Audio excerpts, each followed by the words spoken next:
नमस्ते। आज बात करते हैं एक ऐसे खतरे की जो हमारी जेब में, हमारे घरों में और हमारी सड़कों पर भी है, पर हम में से ज्यादातर लोग शायद इससे अनजान हैं। जी हाँ, बात हो रही है लिथियम आयन बैटरी से जुड़े खतरे की। तो चलिए जरा इसे करीब से समझते हैं। तो जरा सोचिए, क्या होता है जब किसी ईवी, फोन या लैपटॉप की बैटरी में अचानक आग लग जाती है। ये कोई मामूली आग नहीं है। असल में ये एक बहुत ही अलग और कह सकते हैं खतरनाक सिचुएशन है, जिसके बारे में जानना हम सबके लिए बहुत ज़रूरी है।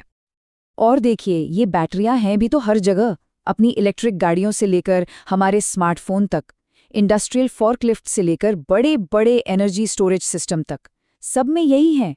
ये हमारी जिंदगी को आसान तो बना रही हैं, पर इनके साथ एक नया रिस्क भी जुड़ा हुआ है। तो चलिए अब ये समझते हैं कि आखिर बैटरी में लगने वाली आग लकड़ी या कागज में लगने वाली आग से इतनी अलग क्यों है। देखिए, ये सिर्फ जलना नहीं है, इसके पीछे एक पूरा केमिकल रिएक्शन है। और बस यही वो पॉइंट है जो समझना बहुत जरूरी है। लिथियम आयन बैटरी की आग को हम नॉर्मल आग बिल्कुल नहीं समझ सकते। ये कहीं कहीं ज्यादा खतरनाक होती है और इनसे निपटने का तरीका भी एकदम अलग है। पता है इन आग को और ज्यादा खतरनाक क्या बनाता है? ये कि ये बुझने के घंटों या दिनों बाद भी फिर से भड़क सकती हैं। जी हाँ, और तो और इनमें धमाका होने का खतरा होता है, जहरीली गैसें निकलती हैं और बैटरी के जलते हुए टुकड़े इधर-उधर फैलकर आग को और बढ़ा सकते हैं। इस पूरी प्रोसेस के पीछे जो साइंस है उसे कहते हैं थर्मल रनअवे। इसको ना एक डोमिनो इफेक्ट की तरह समझिए, मतलब एक ऐसी चेन रिएक्शन जो अपने आप बढ़ती चली जाती है। एक बैटरी सेल गर्म होकर खराब हुआ, उसने अपनी गर्मी से अपने बाजू वाले सेल को खराब कर दिया, और बस ये सिलसिला इतनी तेजी से बढ़ता है कि देखते ही देखते पूरी बैटरी एक बेकाबू आग का गोला बन जाती है। तो अब सवाल ये उठता है कि अगर ऐसी आग लग जाए तो क्या हमारे घरों या ऑफिस में रखे आम फायर एक्सटिंग्विशर काम आएंगे? इसका सीधा सा जवाब है नहीं, बिल्कुल नहीं, और ये जानना बहुत बहुत जरूरी है। अच्छा, तो ये पुराने वाले एक्सटिंग्विशर फेल क्यों हो जाते हैं? देखिए, अगर CO2 इस्तेमाल किया तो आग फिर से भड़क सकती है। ड्राई पाउडर वो बैटरी को ठंडा ही नहीं कर पाता, जो कि इस आग को बुझाने के लिए सबसे जरूरी चीज है। और फोम या DCP जैसे एजेंट्स तो मामले को और बिगाड़ सकते हैं।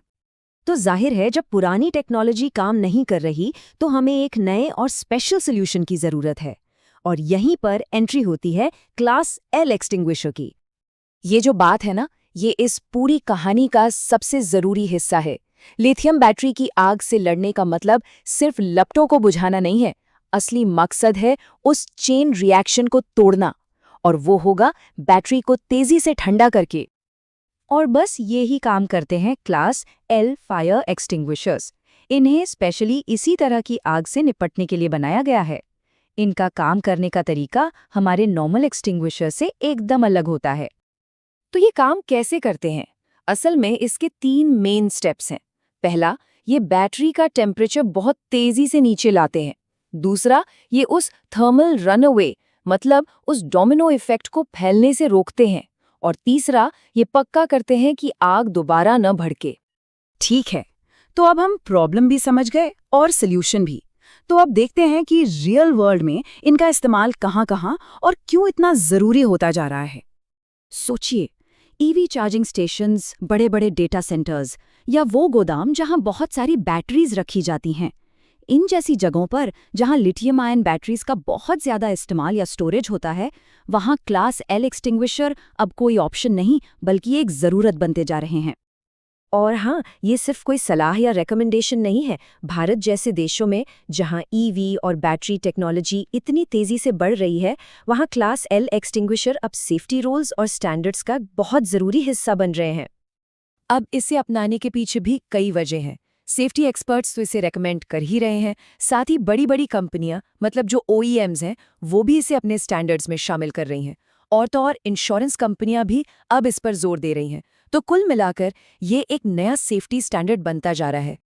तो आखिर में एक सवाल ज़रूर उठता है कि हम जिस तेज़ी से बैटरी से चलने वाली दुनिया की तरफ बढ़ रहे हैं, क्या हमारी सेफ्टी की जानकारी और तैयारी भी उसी रफ्तार से चल रही है? ये एक ऐसा सवाल है जिस पर हम सबको सोचना चाहिए।